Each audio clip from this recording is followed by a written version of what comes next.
are surrounded by habitual haters, people who really don't believe in peace and love. And they're going to show you and they're going to show me that our peace and love doesn't work. Well, I'll tell you, it comes from God. I could not stand here and talk to you right now if Jesus was not holding me up. I'm 82 years old. I'm going to be 83 very soon. And I am thankful that I can speak before this entire congregation of Sausalito, Marin County, Northern California, San Francisco, and the whole world, because we are alive and broadcasting on the world's best monitors of electronics.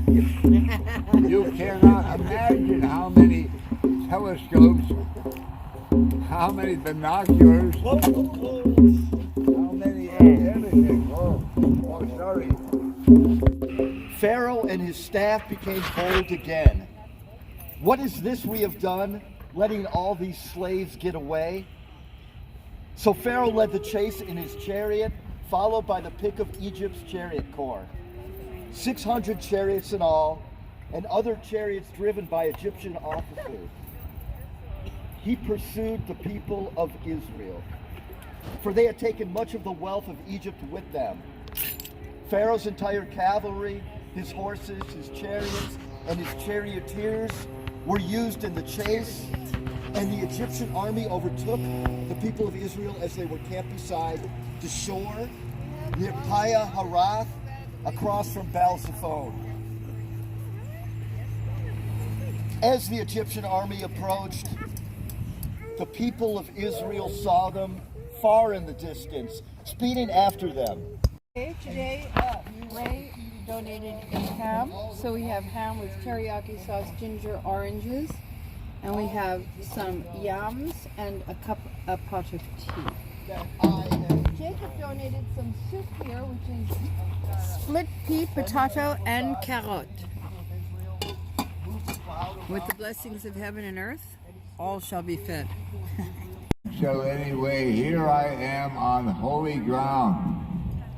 Holy ground. I took my slippers off because this is holy ground.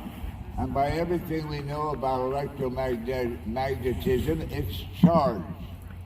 Where my feet are now, I'm getting a charge from this holy ground where native Californians, before it was even California, the indigenous people here are buried right beneath my feet. And I believe their vibrations are vibrating through the ground and through the water and through me.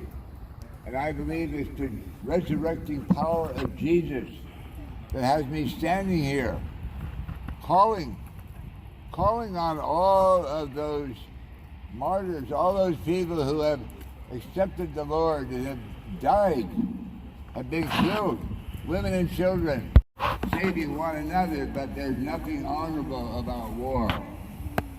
And so right now we are here in the United States of America, the main war provider of arms for the entire world.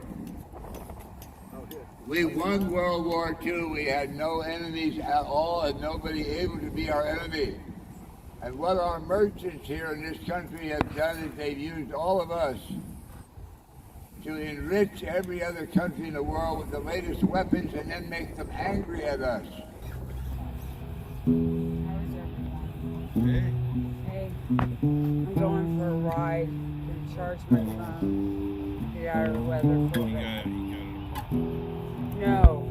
2 months after I got there, they went around with the camera and they were filming everybody, and like they were going around my boat filming. I'm like, what the fuck are they doing? Right? Well, I found out later that they went around and they took a census, they called it, of everybody with everybody's boat and who lived on it. So from that moment on, that was the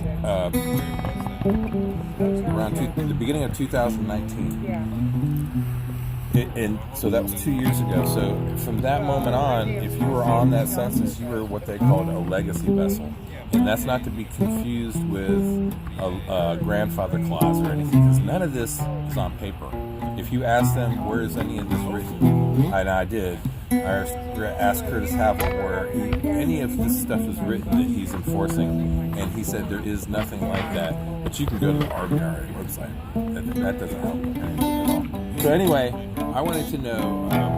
So I asked him, "Do you have a list?" He goes, "Yeah." I said, "Well, where am I on that list of people?" Because he said he wanted to get rid of everybody. So I said, "You must have a list of everybody. Where am I?" He said, "You're way at the bottom."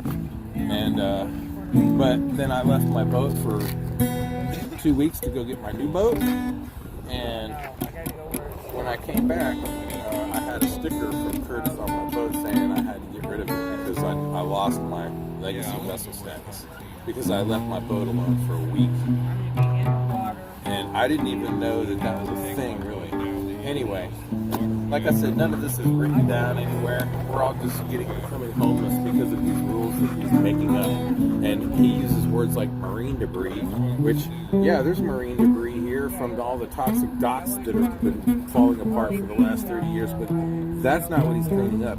He's saying if you have two boats, then that second boat is marine debris, even though it's registered to you, it's in great shape, or whatever. Or if you weren't there 2 years ago during the census, you just come in. Now he's enforcing the 72-hour law, which is a law made back in the 80s that applies to San Francisco Bay, but not to Richardson Bay. Richardson Bay is a federal anchorage, and it is controlled by the Coast Guard. And so these people must have a lot of money to get all these local authorities in their back pocket.